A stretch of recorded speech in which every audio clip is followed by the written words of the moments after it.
हमारे योगी आदित्यनाथ जी की आदि जोरदार तालियों से माननीय योगी आदित्यनाथ जी का हार्दिक अभिनंदन और स्वागत। भारत माता की, भारत माता की, भारत माता की।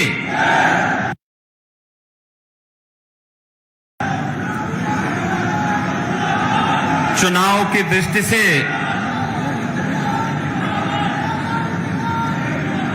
चौधरी साहब की इस पावन कर्म भूमि पर बड़ौत की इस सभा, चुनावी सभा जो चुनाव के अंतिम दौर में होती आई थी, आज इस चुनावी सभा में यहां पर उपस्थित हैं राष्ट्रीय लोकदल के अध्यक्ष माननीय चौधरी जयंत जी, प्रदेश सरकार के हमारे मंत्री श्री अनिल कुमार जी, श्री केपी मलिक जी, राष्ट्रीय लोकदल के महिला विंग के प्रभारी श्रीमती चारू चौधरी जी, जिनका भाषण आपने अभी सुना।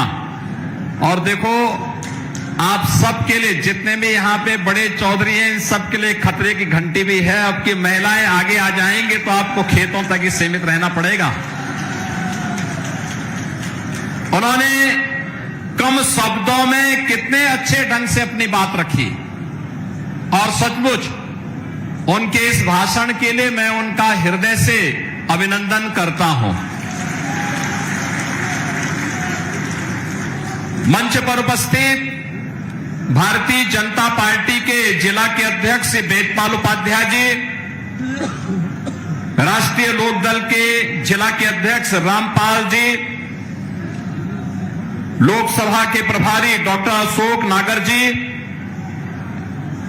भारतीय जनता पार्टी के प्रदेश के मंत्री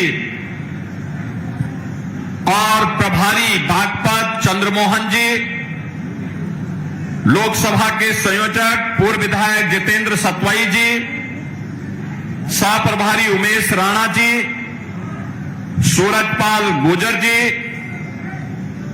माननीय विधायक योगेश भामा जी, माननीय विधायक अजय कुमार जी, हमारे सभी माननीय विधायकगण और भारतीय जनता पार्टी लोकदल के हमारे अत्यंत लोकप्रिय प्रत्याशी डॉक्टर राजकुमार सांगवान जी और उपस्थित बागपत लोकसभा क्षेत्र से जुड़े हुए सभी उपस्थित भाइयों और बहनों, आज यहां पर लोकसभा चुनाव के द्वितीय चरण में हम सब यहां लोकदल के प्रत्याशी डॉक्टर राजकुमार सांगवान के पक्ष में आप सबसे अपील करने के लिए आए हैं। बहनों और भाइयों, डॉक्टर राजकुमार सांगवान को जयंत चौधरी जी ने प्रत्याशी बना करके एक विरासत को बड़ी मजबूती प्रदान की। किसानों के मसीहा चौधरी चरण सिंह जी ने जिन मूल्यों और जिन आदर्शों के लिए राजनीति की थी, उन मूल्यों और आदर्शों के लिए पूरे समर्पित भाव के साथ पिछले 6 दशक से लगातार आपकी सेवा में तन से, मन से, मनसा वाचा कर्मणा लग करके उन्होंने जो कार्य किया था, जो उनका समर्पण था, आज उस समर्पण के कारण जयंत चौधरी जी ने उन्हें एनडीए के प्रत्याशी बना करके एक सामान्य कार्यकर्ता का सम्मान किया है, एक सामान्य किसान का सम्मान किया है। और सचमुच इसके लिए प्रधानमंत्री मोदी जी और चौधरी जयंत जी को मैं हृदय से धन्यवाद देते हुए आप सबके प्यार के लिए, जो स्नेह आपका डॉक्टर राजकुमार सांगवान जैसे कार्यकर्ताओं को मिल रहा है, इसके लिए भी मैं आप सबका हृदय से आभार व्यक्त करता हूं, धन्यवाद देता हूं। बहनों और भाइयों, जब चौधरी साहब का नाम भारत रत्न के लिए आया, हम सबका हृदय गदगद हो गया, क्योंकि यह किसान का सम्मान था। हमारे अन्नदाता किसान का सम्मान होगा तो देश समृद्धि के नए सोपान को प्राप्त करेगा। और चौधरी साहब पहले राजनेता थे देश के, जिन्होंने कहा था भारत की समृद्धि का मार्ग गांव के खेत और खलिहान से होकर के जाता है, और अन्नदाता किसान की आवाज देश की संसद में और प्रदेशों की विधानसभाओं में गूंजी थी। और आज चौधरी साहब को भारत का सर्वोच्च नागरिक सम्मान देकर के प्रधानमंत्री मोदी जी ने किसान का सम्मान किया है, अन्नदाता किसान को मान्यता दी है। भारत की राजनीति में अब किसान को नजरअंदाज करके कोई राजनीति नहीं कर पाएगा, ये मोदी जी ने करके दिखाया है। और बहनों और भाइयों, इसीलिए चौधरी साहब की इस कर्म भूमि को मैं कोटि कोटि नमन करता हूं।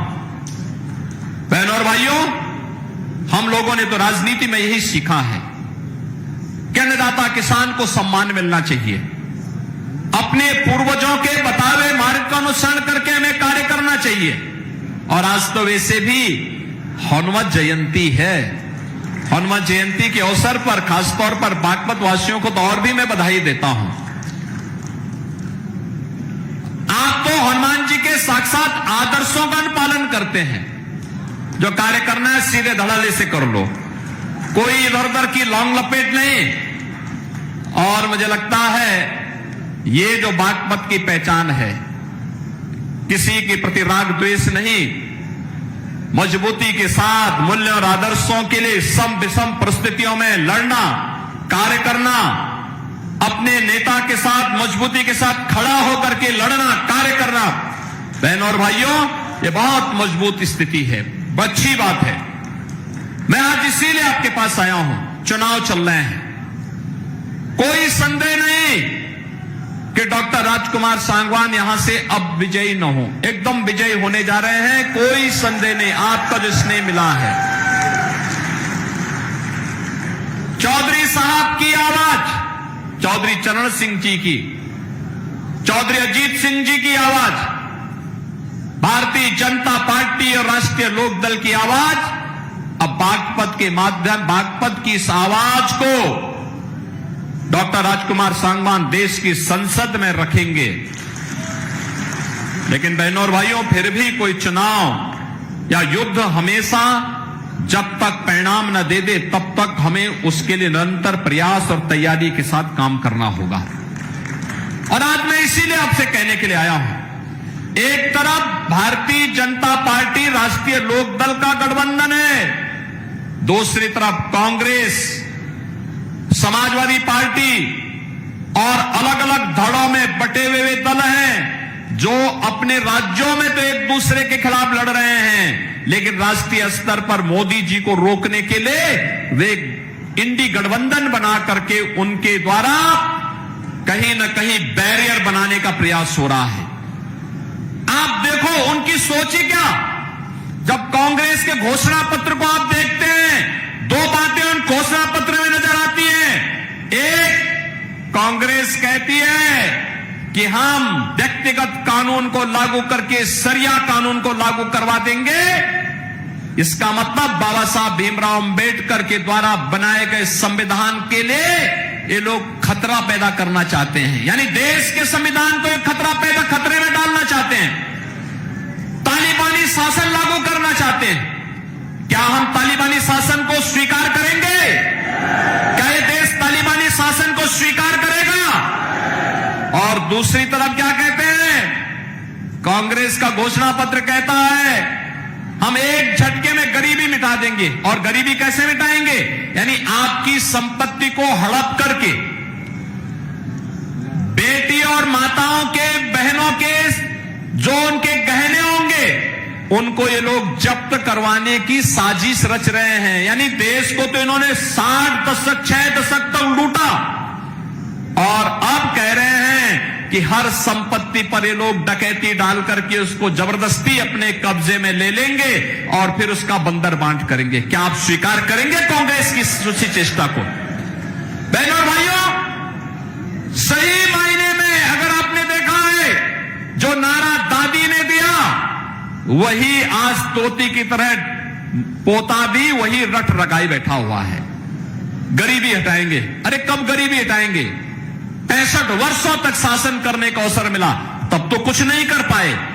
और आज जब सत्ता से बेदखल भारत की जनता जनार्दन ने कर दिया है, अब उनको फिर गरीबी हटाने की बात नजर आ रही है। बहनों और भाइयों, मैं इसीलिए कहने के लिए आया हूं, गरीबी सही मायने में किसी ने हटाई है और उसको हटाने का कार्य किया है।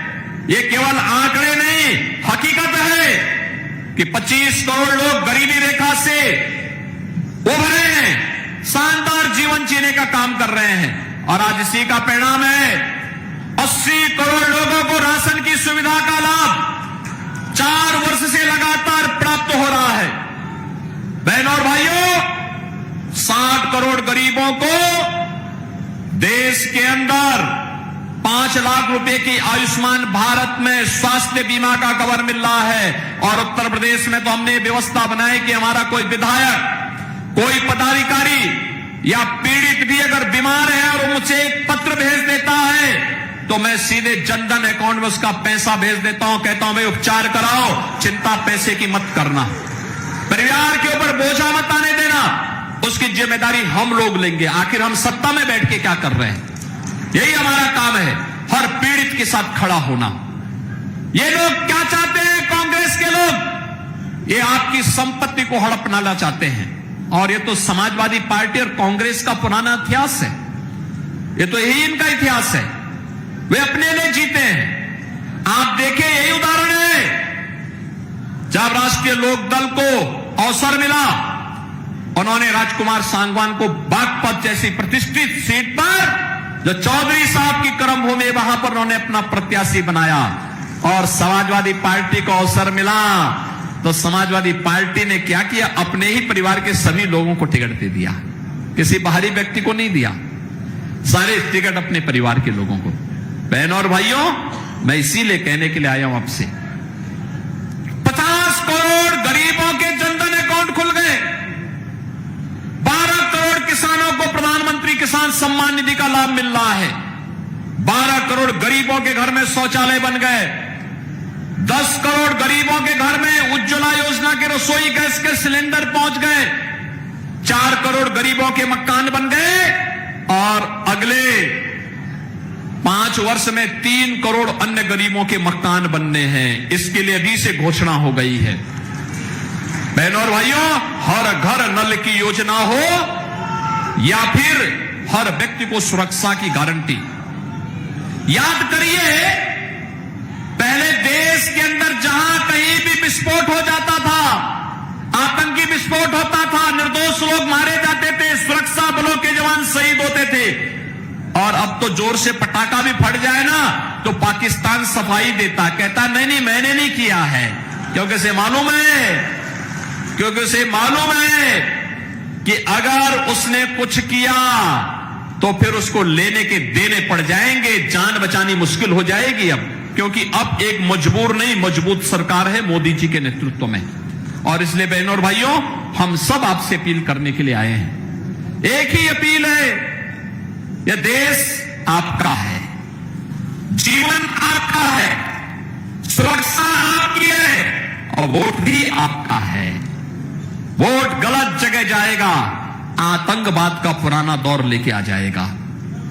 वोट गलत जगह जाएगा तो माफिया राज और आतंकवाद फिर से लेके आ जाएगा। वोट गलत जगह जाएगा, किसानों और गरीबों के हकों पर फिर डकैती पड़ेगी। वोट गलत जगह जाएगा तो बेटी और व्यापारी फिर असुरक्षित होगा। लेकिन वोट आपने भारतीय जनता पार्टी और सहयोगी दलों को दिया तो यह आतंकवाद को तो सीमा पार ही निपटा देगा और माफिया और अपराधियों को उसकी माद में घुस करके भी राम नाम सत्य है की यात्रा में भेजने का काम भी करेगा। गरीब और किसान के हक पर, नौजवान के हक पर कोई डकैती नहीं डाल पाएगा। बेटी खेती और व्यापारी की सुरक्षा में कोई सेंध नहीं लगा पाएगा। और यही गारंटी एनडीए आपको देने के लिए आया है। भारतीय जनता पार्टी राष्ट्रीय लोकदल का गठबंधन देने के लिए आया है। और यही चौधरी चरण सिंह जी का आदर्श भी हम सबके लिए है। और बहनों और भाइयों, इसीलिए हम लोग आए हैं कि जब नल चलेगा तो ही कमल खिलेगा। और इसीलिए नल चलाने के लिए हम लोग आए हैं। बागपत लोकसभा सीट पर नल पर हमें वोट देना है। ये हैंडपंप यहां पर राष्ट्रीय लोकदल का चुनाव चिन्ह है। आप सभी सहमत हैं? सभी सहमत हैं? सभी लोग सहमत हैं ना?